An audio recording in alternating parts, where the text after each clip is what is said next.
Le grand dialogue. Le grand dialogue de l'émission de débat du studio Tamani sur votre radio. Le grand dialogue. Mesdames et messieurs, bonsoir. Dans le forum de la presse de ce soir, nous allons parler de la révision constitutionnelle, de changement climatique avec la quinzaine de l'environnement qui se tient à Mopti, de sécurité et des examens de fin d'année qui se tiennent. Alors, comme invité, nous avons des journalistes comme d'habitude. Souleymane Drabo, qui est éditorialiste au quotidien national L'Essor, Célia Dalmeida du Journal du Mali, Moussa Traoré, qui est correspondant de studio à Mopti, et également Bruno Dito Segbedji de l'Indépendant. Je suis Mouhamadou Touré, Seydou Simbo est à la technique. Le grand dialogue. Révision constitutionnelle, un projet de nouvelle constitution a été voté la semaine dernière par l'Assemblée nationale. La nouvelle loi fondamentale prévoit plusieurs modifications. Parmi elles, la création d'un Sénat et la suppression du Haut Conseil des collectivités territoriales. Le projet sera soumis au référendum le 9 juillet prochain. En attendant, il suscite beaucoup de réactions. Alors, monsieur Souleymane Drabo, vous êtes éditorialiste au quotidien national L'Essor. Bonsoir. Bonsoir. Est-ce que cette révision constitutionnelle est justifiée?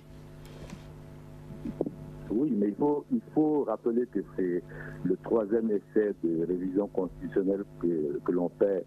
Et chaque président qui est arrivé, chaque président dans des périodes ordinaires a tenté de faire une révision constitutionnelle. Il y a eu un essai du temps d'Alpha Oumar Konaré qui a renoncé en dernière minute à la fin de son mandat. Et ATT avait délégué Tawa Diawara qui a déposé un projet de révision constitutionnelle, mais les événements de 2012 ont empêché le référendum d'avoir lieu. Et cette fois-ci, je pense mais en fait, il y a des problèmes concrets qui se posent à l'application de la Constitution qu'on avait adoptée en 91-92. Et dans la pratique, il y a eu Alpha Oumar Konaré, par exemple, voulait qu'on introduise le scrutin mixte, par exemple. ATT voulait créer un Sénat. Donc, il y a eu diverses intentions qui ont présidé au projet précédent.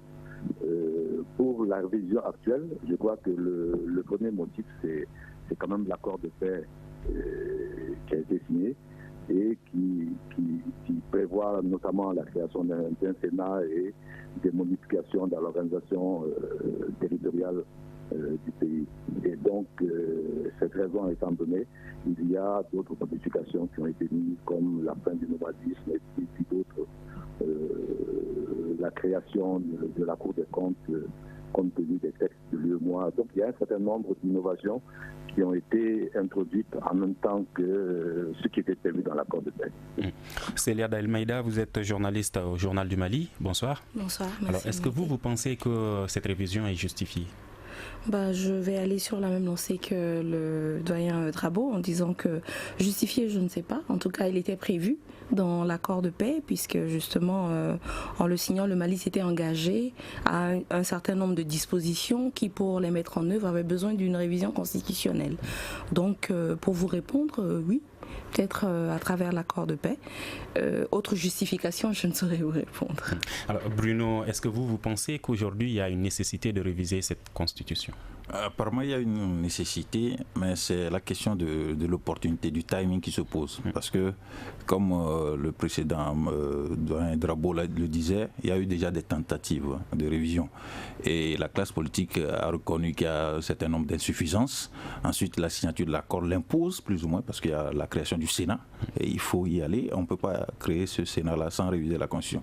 Mais comment se fait-il que le gouvernement a un peu traîné les pieds et maintenant on est apparemment coincé parce que le délai, le texte a été voté déjà en début juin, le 9 juillet, aller au référendum, on sent quand même que le timing est très coincé. C'est là où ça suscite quelques polémiques. On pourrait revenir là-dessus. Alors il y a l'opposition déjà et le groupe et l'alliance Sadi et ADP Maliba qui ont voté contre. Écoutons déjà Soumaïla Cissé, chef de file de l'opposition par rapport à cette révision. Cette réforme n'est pas opportune. D'abord, nous avons un article 118 qui interdit d'engager une réforme référendaire quand l'intégrité du pays n'est pas assurée. Nous sommes dans un pays où il y a beaucoup d'endroits, il n'y a même pas de préfet, il n'y a pas d'administration. Je me demande alors comment le référendum lui-même et le vote peut être organisé. La deuxième chose, le gouvernement a fait beaucoup de communication sur une conférence d'entente nationale qui doit déboucher sur une charte qui forcément va impacter sur la Constitution. Bon Dieu, attendons un peu d'avoir les résultats de cette charte pour l'introduire. La troisième chose que nous contestons, c'est que l'essence même de cette réforme pour le président de la République, c'était un approfondissement de la décentralisation. Mais à quoi on assiste? Un renforcement du pouvoir du président de la République. Désormais, il va nommer un tiers des sénateurs. Désormais, il va nommer le président de la Cour constitutionnelle. Nous allons saisir la Cour constitutionnelle. Nous allons nous battre pour que cette constitution ne soit pas une constitution appliquée à la République du Mali. Alors, Moussa Traoré, vous êtes correspondant de Studio Tamani à Mopti. Bonsoir. Bonsoir. Qu'est-ce que la population de Mopti pense de cette révision constitutionnelle? Écoutez, les avis sont quand même partagés, même autant dans les milieux intellectuels que dans les milieux du citoyen lambda. En tout cas, pour certains, quand même, ils ne comprennent pas pourquoi on touche à la Constitution, mais dans certains milieux intellectuels, quand même, on sait quand même que cette révision constitutionnelle s'inscrit en droite ligne de la mise en œuvre de l'accord pour la paix issu du processus d'Alger. Alors, si on le prend dans ce sens, dans ce contexte, donc il y a certains milieux qui comprennent. Mais au niveau des différents grains, surtout des grains de jeunes, on pense que c'est une manipulation du pouvoir qui est là, du gouvernement qui veut se pérenniser au pouvoir, donc c'est des manipulations politiques. Bon, je crois que les gens manquent un peu d'informations concrètes par rapport à cette volonté de révision constitutionnelle aujourd'hui dans la ville de Mopti. Alors, Célia, par rapport à l'article 118, Soumaïla Cissé vient de le dire, on parle de violation. Que pensez-vous de cet article? Je pense qu'à l'instar de la plupart des Maliens, en tout cas, qui ont eu la curiosité d'aller lire cet article et de voir ce qu'il y est dit, que l'intégrité territoriale du Mali, quoi qu'on en dise, n'est pas assurée aujourd'hui. Et si on part du principe que le chef de l'État est garant de l'intégrité territoriale du pays et qu'aujourd'hui notre président ne peut pas se rendre par exemple à Kidal, ça veut dire qu'il y a un problème. Donc est-ce que nous allons partir dans un référendum? Un référendum, par définition, c'est un vote où on demande au peuple de décider de quelque chose.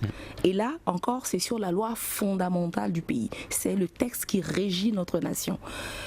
Et on va partir en sachant qu'il y a une partie de la population qui ne va pas pouvoir voter. Parce que quoi qu'on dise, quelle que soit la bonne volonté, l'optimisme dont on voudra faire preuve, les faits sont là.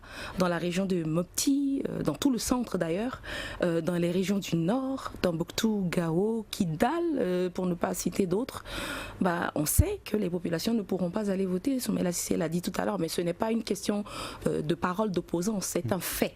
Donc si on le sait, est-ce qu'on va prendre le risque de faire voter une constitution en sachant qu'une grande partie, enfin une certaine partie de la population ne pourra pas donner son point de vue? C'est une vraie question qui se pose justement pour la légitimité de ce texte qui va être voté le 9 juillet. Alors il y a la Cour constitutionnelle qui a pris une décision par rapport à cet article qui dit que la procédure de la révision de la Constitution est régulière en la forme car elle a respecté les dispositions des alinéas 1 et 2 de l'article 118 de la Constitution qui stipule l'initiative de la révision de la Constitution appartient concurremment au président de la République et aux députés.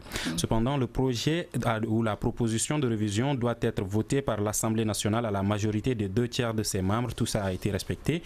Aussi, l'État, à travers ses représentants, les organes élus et les autorités intérimaires, exerce la plénitude de ses missions régaliennes sur le territoire national. Dès lors, une insécurité résiduelle à elle seule ne saurait remettre en cause la régularité d'un référendum. C'est ce que la Cour constitutionnelle dit. Oui, mais déjà, la Cour constitutionnelle dit cela. Nous avons eu un communiqué qui nous dit, si je ne me trompe pas Bruno, que d'ici le 20 juin il va y avoir installation effective des autorités intérimaires. On n'est pas encore le 20 juin, personne ne sait ce qui va se passer. On a vu les gens à qui on a affaire qui souffrent le chaud et le froid. Donc on est dans une certaine incertitude. Et puis il y a la loi, et puis il y a, comment on dit ça, l'esprit de la loi, c'est ça? Voilà.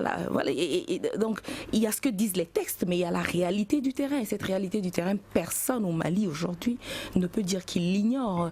Notre ami de Mopti l'a dit tout à l'heure, il y a les intellectuels, il y a le citoyen lambda, mais tout le monde est d'accord en tout cas qu'aujourd'hui, le Mali, l'état du Mali, il y a quelqu'un qui a dit ça la dernière fois, on a l'impression que c'est à Tombouctou et à Kidal, mais dans le Massina à côté ici, il y a des zones où nos militaires ne peuvent pas se rendre. Comment on va faire pour organiser un vote là-bas? Et c'est pas une seule ville, donc c'est pas une insécurité résiduelle, c'est une vraie situation d'absence de l'autorité de l'État sur des territoires du Mali. Monsieur Drabo, qu'est-ce que vous pensez de cette déclaration de la Cour constitutionnelle? Bon, je pense que la Cour constitutionnelle c'est un peu défaussé, si vous voulez. Elle a joué, quel est le mot qu'on peut utiliser? Bon, elle s'est un peu défilée dans cette histoire. Parce que la réalité, si jamais on prend les élections communales comme étalon, il y a une cinquantaine de communes sur les 703 communes. Il y a une cinquantaine de communes dans lesquelles les élections n'ont pas pu se dérouler. Et depuis les élections communales, la situation s'est aggravée dans la région de Mopti. L'insécurité s'est installée beaucoup plus profondément dans la région de Mopti, comme Moussa Traoré vient de le dire. Et ça, c'est une des premières faiblesses de l'opération du référendum. Le deuxième point, c'est les réfugiés. Qu'est-ce qu'on fait des réfugiés? Les réfugiés, ils ont déjà été exclus des municipales. Bon, je pense qu'ils doivent être exclus du référendum malgré l'engagement que les groupes armés ont pris de faire campagne dans les camps de réfugiés et hors du Mali. Je pense qu'on peut dire que une bonne partie des réfugiés va passer à la trappe dans l'opération. Le troisième point, effectivement, qui est soulevé par les gens, c'est le temps donné à la population pour entendre les explications sur la nouvelle constitution. Et effectivement, l'opération a été menée à marche forcée. Et comme l'ont dit les précédents intervenants, effectivement, le projet de texte a été voté la semaine dernière, le week-end passé à l'Assemblée nationale, et donc personne, en fait, le grand public n'a pas pu entrer dans les arcanes des innovations pour pouvoir se faire une opinion. Donc, il y a vraiment beaucoup de faiblesses dans l'opération. Mais de l'autre côté, le gouvernement, je pense, est soumis aux pressions de la communauté internationale aussi, parce qu'il y a des engagements à prendre dans le cadre de l'application de l'accord de paix. Oui, mais est-ce que cette pression devrait obliger le gouvernement à prendre des décisions qui ne sont pas, bon, entre guillemets, reconnues par un certain nombre de Maliens? Non, rationnellement, non.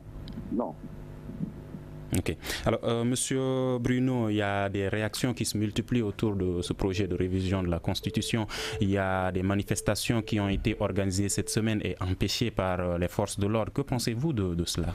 Avant d'arriver à ce point, j'aimerais revenir sur l'article 118. Vous savez, le droit a ce défaut-là qu'on lui fait, souvent ce procès qu'on lui fait, que les termes ne sont pas suffisamment bien définis. L'article 118 parle de l'impossibilité de réviser la Constitution en cas d'atteinte à l'intégrité territoriale.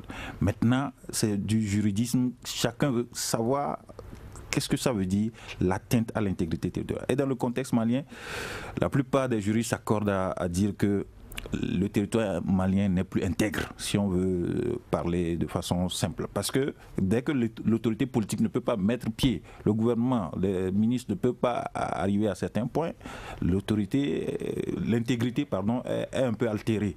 Donc, a priori, le moment est mal choisi pour réviser la Constitution. C'est dans ce sens que la Cour semble s'orienter plutôt vers... Vous savez, on a toujours fait le procès à nos cours constitutionnels d'être des tours de Pise, de décider en fonction de l'intérêt du pouvoir en place.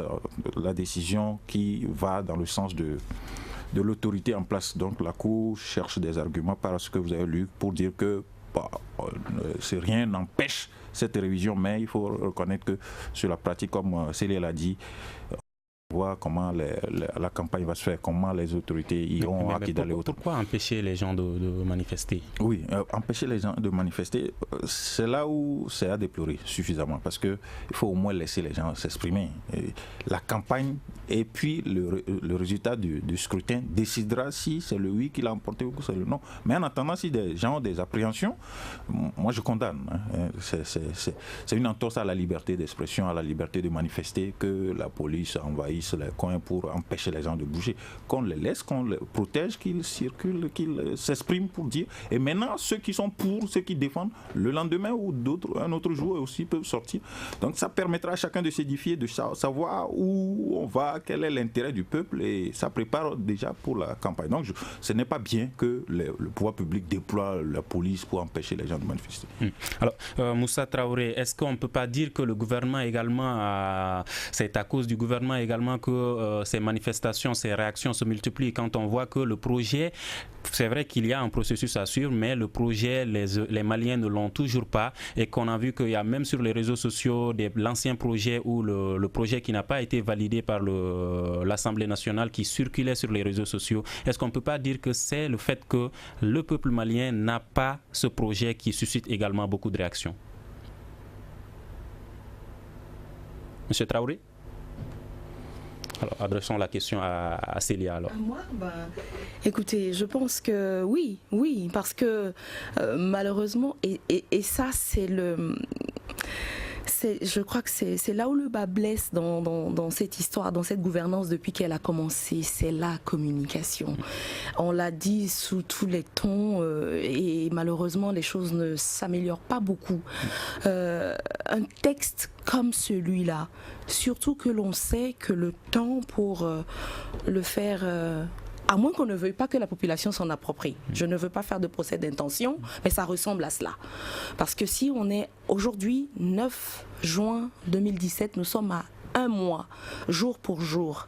Et il vient d'y avoir, pas loin de vous, ici à Studio Tamani, une conférence de presse où les partis de la majorité présidentielle disent, on ne l'a pas imaginé, ils disent que c'est aujourd'hui qu'ils ont eu le texte.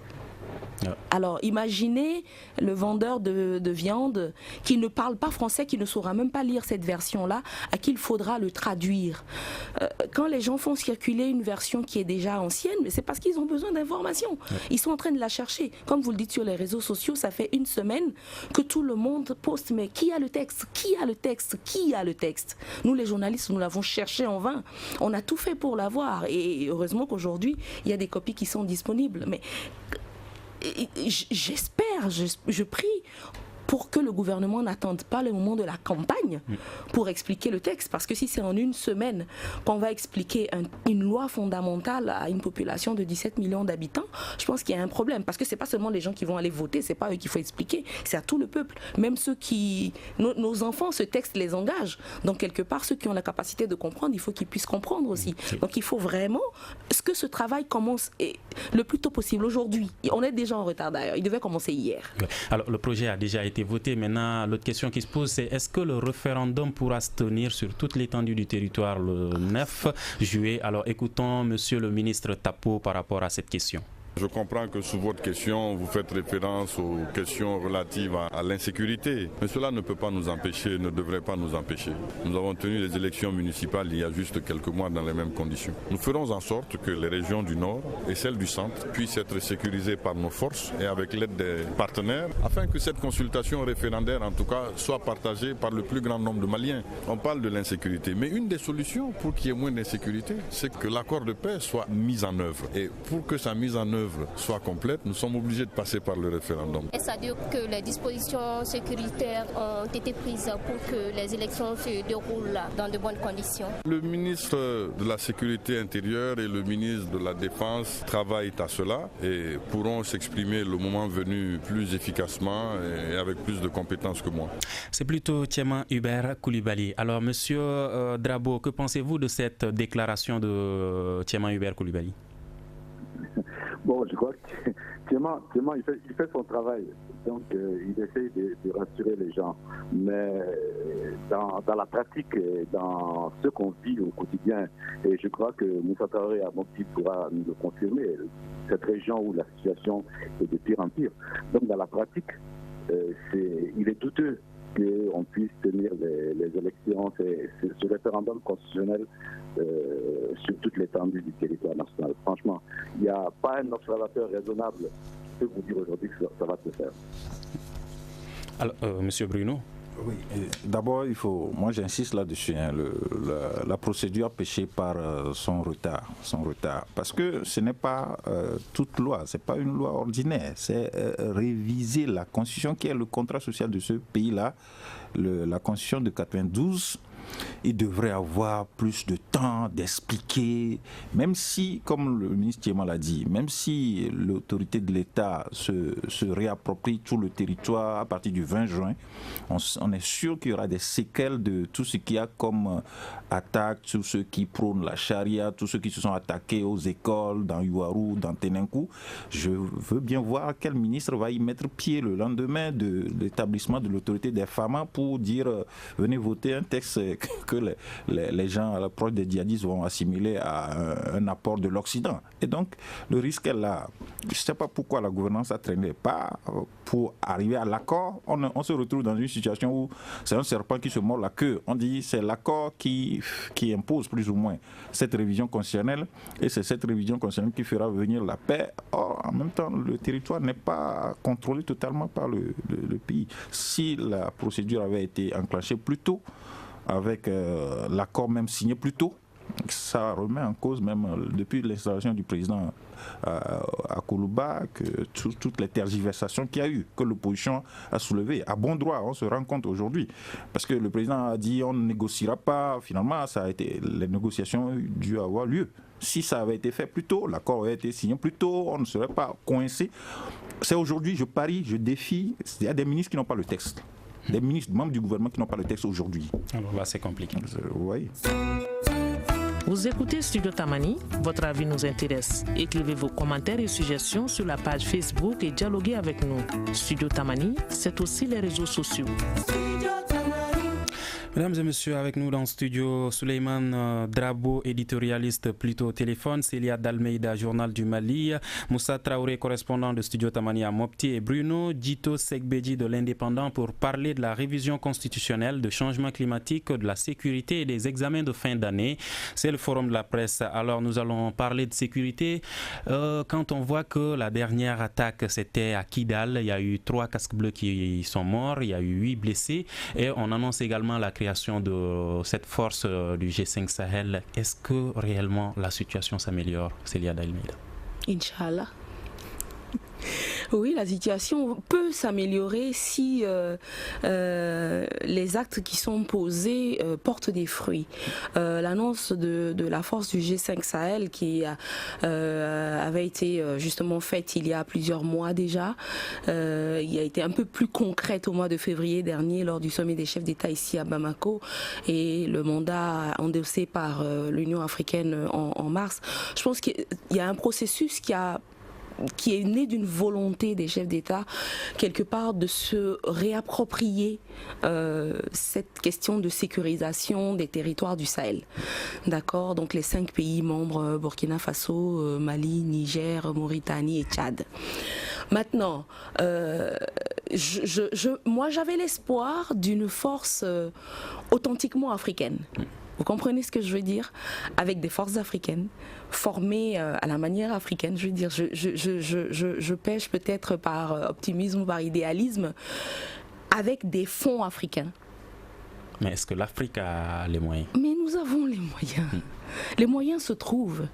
Il y a des financiers africains qui ont de l'argent, qui investissent. Il faut leur expliquer le bien fondé de cet investissement pour la paix sur le continent. Voilà. Il y a des gens qui investissent pour l'entrepreneuriat. S'ils peuvent investir pour l'entrepreneuriat ne peut pas réussir dans un continent en guerre. Donc si on leur explique que pour arriver à ce que les business qu'ils font puissent marcher, les jeunes qu'ils forment puissent être des valeurs pour le continent, il faut qu'il y ait la paix. et que le continent a besoin d'argent, l'Union africaine doit savoir faire ce travail. Nos entités sous-régionales doivent savoir faire ce travail. Mais systématiquement, nous nous tournons vers l'Occident en tendant la main. Et ça a été ma petite déception sur ce dossier-là. Et maintenant, la question de où est-ce qu'ils vont se positionner, comment est-ce que ça va être organisé, comment est-ce qu'ils vont fonctionner avec toutes les autres forces qui sont déjà sur le terrain. Il y a beaucoup d'interrogations autour de ce qui va se passer. Alors Moussa Traoré, vous êtes à Mopti, dans le centre du pays. Pouvez-vous nous expliquer la situation sécuritaire là-bas actuellement? Bon, écoutez, pour vous dire que la situation sécuritaire dans la région centre, principalement dans la région de Mopti, elle est très critique parce qu'il y a certains cercles qui sont aujourd'hui carrément coupés. Je vais parler du cercle de Ténenkou, où il n'y a pas vraiment un accès aujourd'hui entre la ville de Mopti et ce cercle-là. Il y a aussi une partie du cercle de Yuwaru. Et si vous venez un peu aussi dans le cercle de Mopti, vous allez constater que vers la zone de Kourianzé, la commune de Sindégué, là-bas aussi, on commence à reprendre progressivement du terrain avec, en tout cas, les soi-disant terroristes ou les bandits armés.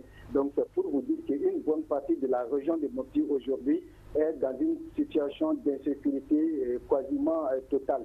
C'est des zones où il n'y a pas d'administration, c'est des zones où il n'y a aucune école, c'est des zones où les quelques projets de développement qui existaient et qui passaient sur le terrain aujourd'hui ne peuvent pas le faire à cause de cette insécurité et qui va malheureusement de façon grandissante, malgré quelques mesures sanitaires qui sont prises pour le moment à la faveur de certaines décisions du leadership régional, à la faveur quand même de l'état d'urgence. Donc il y a quand même des dispositifs qui sont là, mais malgré ces dispositifs, on constate qu'une bonne partie vraiment de la région de Mopti n'est pas aujourd'hui sous le contrôle de l'État, où il règne vraiment une insécurité totale. Monsieur Drabo, on voit qu'il y a des forces de sécurité, il y a la MINUSMA, il y a Barkhane, il y a la force G5 Sahel qui arrive. Pourquoi la situation ne se stabilise pas? Je pense que c'est ce constat qui justifie la création de la force conjointe du G5 Sahel. Dans le projet de résolution que la France a déposé au nom des pays du G5 Sahel devant le Conseil de sécurité, il est donné le mandat à cette force d'utiliser tous les moyens nécessaires pour combattre le terrorisme. Donc, c'est un mandat très différent de celui de la MINUSMA qui est un mandat de maintien de la paix. Donc, pourquoi cette force conjointe, la procédure va aussi vite? Parce que, franchement, sur le plan international, c'est très rare que les opérations aillent aussi vite. Mais pour cette force, les choses vont assez vite. Parce que c'est une création qui arrange tout le monde.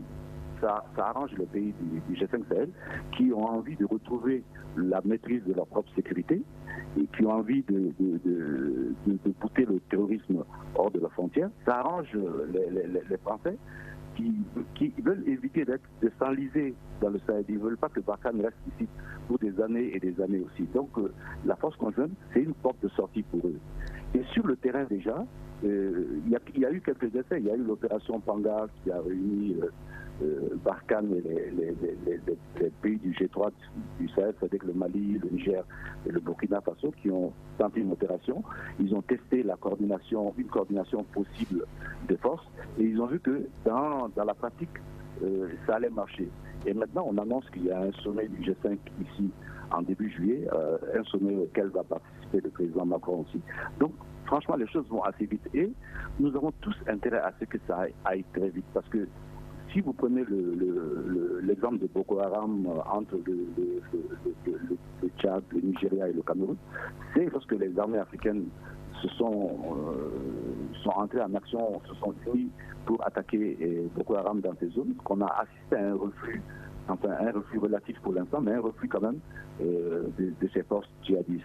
Donc je pense que il y a des espoirs qui sont fondés, des espoirs réels et objectifs qui peuvent être fondés sur la force conjointe si on arrive à la mettre en marche assez vite. Alors, Monsieur Bruno, il y a Drabo qui vient de le dire, les choses vont assez vite quand il parle des mesures prises, mais également l'insécurité va assez vite. Est-ce que cette force G5 Sahel pourra changer quelque chose par rapport à cette situation? je ne voudrais pas faire l'oiseau de mauvais augure, mais je suis un peu sceptique. Parce que n'oublions pas que la solution aux problèmes sécuritaires n'est pas que militaire.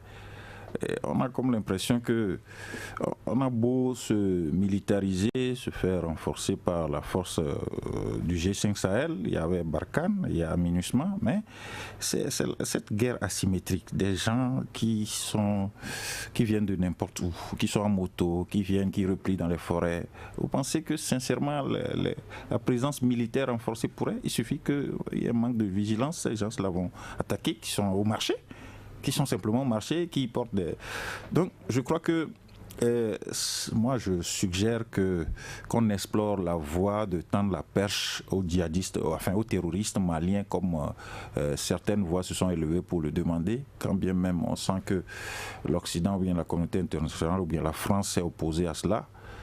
Même l'opposition aussi l'a demandé une fois qu'on tende la main à Iyad Ghali ou à Koufa ou à leurs proches, qui est cette médiation-là qui pourrait certainement pacifier un peu, mais le président de la République aussi s'y est opposé dans son interview à Al Jazeera en disant que la conférence d'entente nationale n'a pas acté qu'il y ait un dialogue par rapport à ça. Je crois que la solution militaire, elle est bonne, elle permet de créer l'espoir, mais ce n'est pas sûr qu'à 100% elle va pouvoir contrecarrer ce péril terroriste, ce péril djihadiste entre griffes. Il faut aussi d'autres voies, les voies politiques de négociation pour approcher ceux qui prônent. Et ils ne demandent pas l'indépendance, mais la charia, etc. Donc ces gens-là, leur comprendre comment les contrecarrer, comment les intégrer dans un système de dialogue pour pacifier un peu ces zones. Je crois que ça pourrait aller davantage. Alors parlons des examens de fin d'année. Celui du diplôme d'études fondamentales s'est tenu cette semaine. Il y a eu une réaction d'une ressortissante du nord du Mali sur nos répondeurs. Écoutons la dame. Le directeur des examens de concours disait qu'il a bien vu les programmes officiels des différentes académies. Par contre, les sujets sont basés sur le troisième trimestre, tels qu'en maths, en physique et en biologie. Et concernant le Nord, les élèves n'ont pas vu cela. Donc, le Nord n'a pas vu cela. Alors, M. Moussa Traoré, vous êtes également au centre du pays qui est touché par l'insécurité. Est-ce que c'est le cas chez vous quand cette dame dit que les sujets étaient basés sur les cours qui ont été dispensés lors du troisième trimestre, alors qu'il n'y a pas eu de troisième trimestre au nord du pays? Oui, en tout cas, dans les écoles publiques, c'est ça. Les épreuves, pour vous dire que les sujets qui ont été donnés aux élèves, en tout cas la plupart des sujets qui ont été donnés étaient basés sur les modules du troisième trimestre, surtout en physique, chimie. Selon en tout cas les différentes réactions que nous avons pu recueillir ici sur les terrains, il y a beaucoup d'élèves du public quand même qui se sont plaints par rapport à ça. Je ne parle pas trop du privé. Pour les privés, ça va un peu. Ils étaient quand même à cheval sur le programme, mais par rapport au public, vraiment le sujet qui a été donné, les élèves n'étaient vraiment pas parvenus à épuiser vraiment le programme. Ce qui a vraiment posé un véritable programme, et c'est ce qui fait que beaucoup d'élèves au niveau de la région de Mopti aujourd'hui sont quand même sceptiques après ces examens du DF. Donc il y a des mécontentements par-ci, par-là, parce que les élèves n'avaient vraiment pas touché ce sujet qui faisait partie des modules du troisième trimestre, en tout cas au niveau des écoles publiques. Également, il semblerait que le concours n'a pas pu se tenir dans certaines parties du centre du pays. Oui, évidemment, dans les cercles de Séningou, notamment, il y a aussi le cercle de Djéné, le cercle de Youarou, où une grande partie de ces cercles n'ont pas pu quand même constater le bon déroulement des examens du DEF. Et pour vous dire même qu'il y a eu quand même des choses faites dans ce sens par les autorités régionales. Par exemple, pour la petite anecdote, il y a 299 candidats qui ont été délocalisés et qui ont été répartis entre 9 centres. Et ces 299 candidats venaient des fêtes de Djéné, de Tienenkou ou de Youaro. Sinon que dans l'ensemble, il y a eu quand même 67 122 candidats au niveau de l'académie d'enseignement de Mopti pour le DEF, et qui étaient répartis entre 69 centres. En tout cas, selon le directeur de l'académie d'enseignement de Mopti, il a jugé que les examens quand même se sont déroulés globalement relativement bien malgré la situation d'insécurité, mais retenez essentiellement de l'information qui est 299 candidats ont été délocalisés et répartis entre 9 centres, et ces délocalisés étaient reçus des fêtes de Djéné, Ténankou et Nioré. Pour vous dire qu'il n'y avait pas eu d'examen dans la majorité de ces fêtes-là. Alors, M. Bruno Maïga, Dito Segbedji, que pensez-vous de la tenue de ces examens? Bon, déjà, le fait que les examens aient pu se tenir globalement, on nous a signalé que même à Kidal, il y a eu une cinquantaine de candidats. Ce qui n'a pas été le cas depuis 2012. Voilà, déjà, c'est quelque part, c'est à saluer, c'est un bon départ. Maintenant, les plaintes, je crois, c'est que par rapport à certains sujets, le troisième trimestre n'a pas été fait. Je crois que les autorités de l'éducation, le ministère, les académies pourront gérer ça. Il faut saluer le fait que les examens se sont pu se tenir. Il n'y a pas eu de grandes fuites comme certaines années où on a signalé des sujets dans les rues. Donc on peut se féliciter et croiser les doigts pour que dans les méthodes de correction et dans les systèmes de pédagogie ou d'académie, les correcteurs puissent tenir compte de ce déséquilibre, si je peux le dire, qui a fait que certains ont été favorisés, d'autres n'ont pas été favorisés.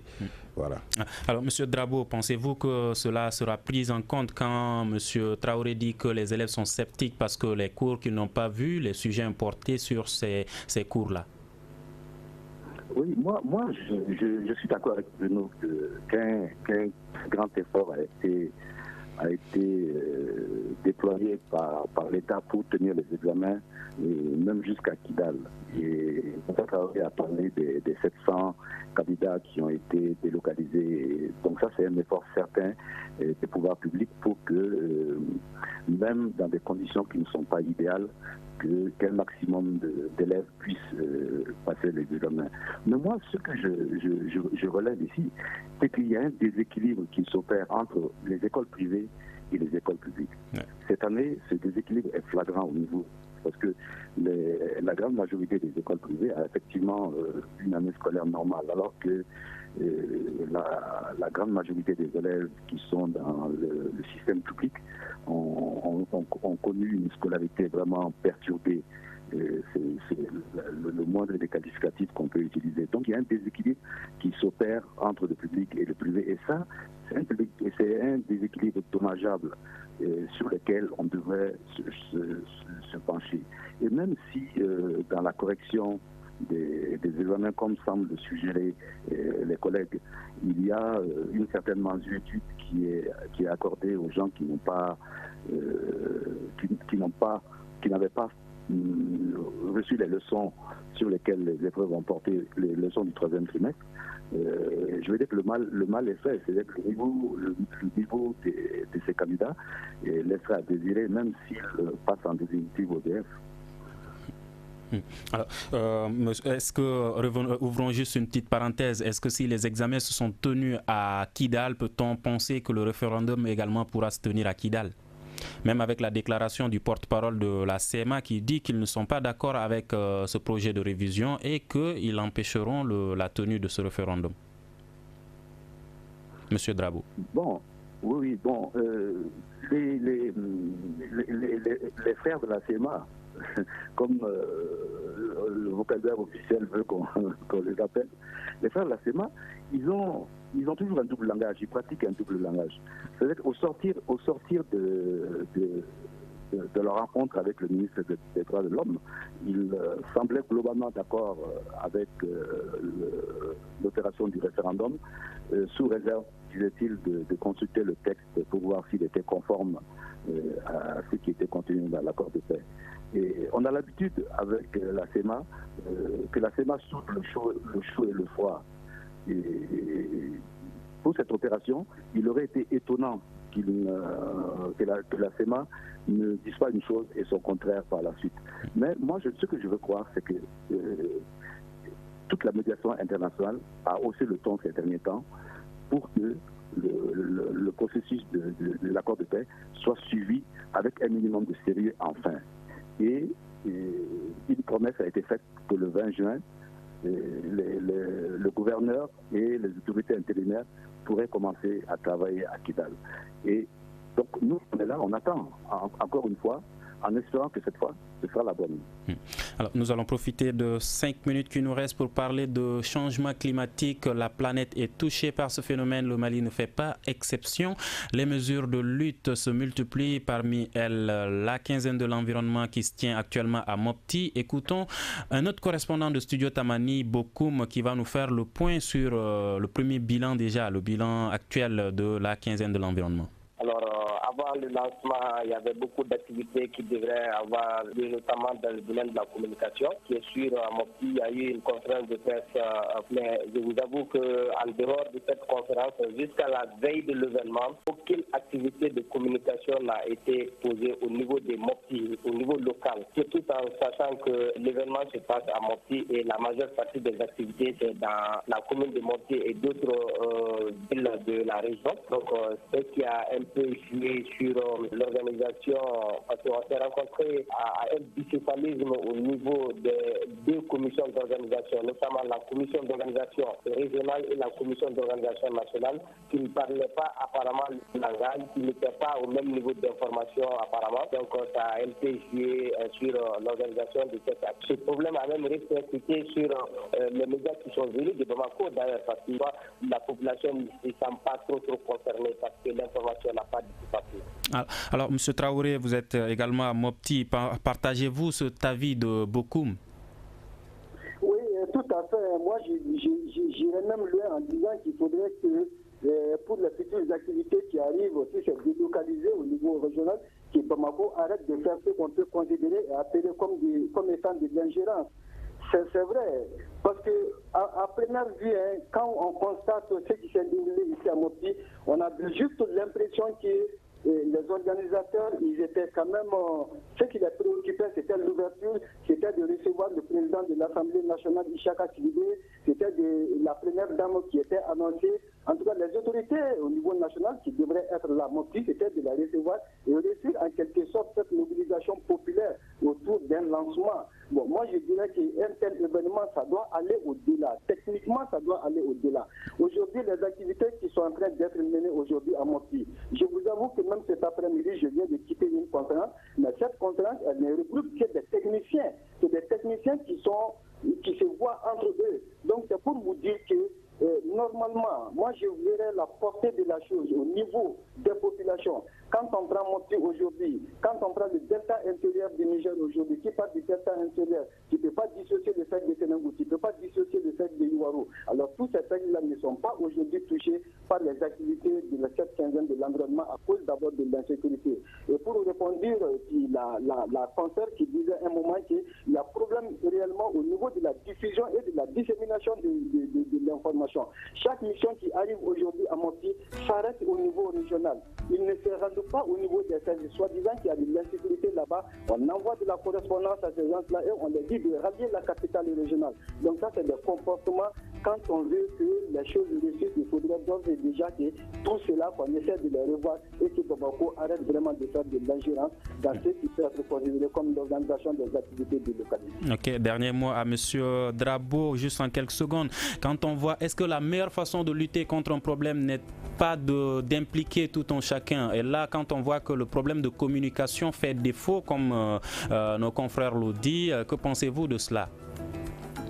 Moi, je trouve que c'est vraiment dommage parce que le choix de Mopti pour accueillir la quinzaine, c'était un choix, un excellent choix. Parce que Mopti, c'est quand même le concentré de tous les problèmes posés par les changements climatiques dans notre pays. Non seulement sur le plan du climat et du mode de vie des gens, mais sur le plan politique, sur le plan de la sécurité. Quand vous voyez comment les différents fonciers sont aggravés par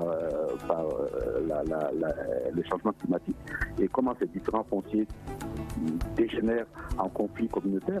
Vous voyez, donc il y a la région de Mopti est vraiment le concentré de tous les problèmes posés par les changements climatiques dans notre pays. Merci M. Drabo, le temps.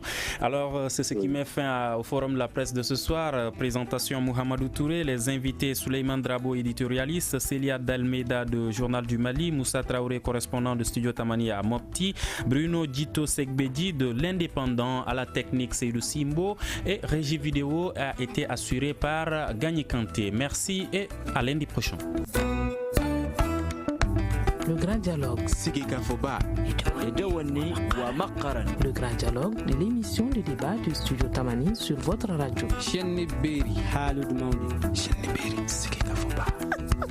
grand dialogue.